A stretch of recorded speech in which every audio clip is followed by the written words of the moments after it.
Welcome. In this video we are going to learn VNC Authentication Vulnerability Scanning module in Metasploit. VNC Authentication check with the None Scanner. The VNC Authentication None Scanner is an auxiliary module for Metasploit.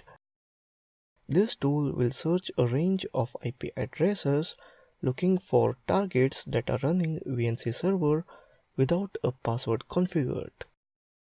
Pretty well, every administrator sets a password prior to allowing inbound connections, but you never know when you might catch a lucky break, and a successful pen test leaves no stone unturned. Once when doing a pen test, we came across a system on the target network with an open VNC installation.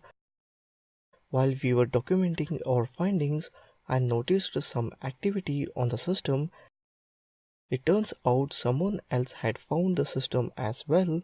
An unauthorized user was live and active on the system at the same time. After engaging in some social engineering with the intruder, we were informed by the user they had just got into the system and came across it as they were scanning large chunks of IP addresses looking for open systems. Let's open up MSF console, load VNC_none_authentication module. So type use auxiliary /scanner VNC/VNC none authenticate.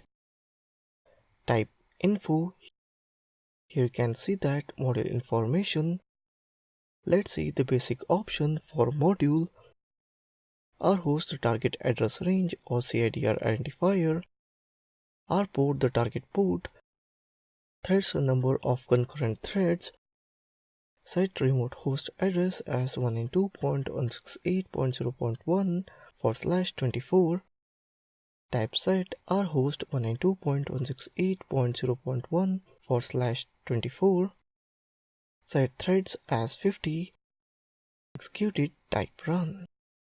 Here we can see that VNC Server Protocol version 3.4.3, VNC security type supported VNC. So that's it in this video on VNC Authentication Vulnerability Scanning module in Metasploit. Thank you for watching this video.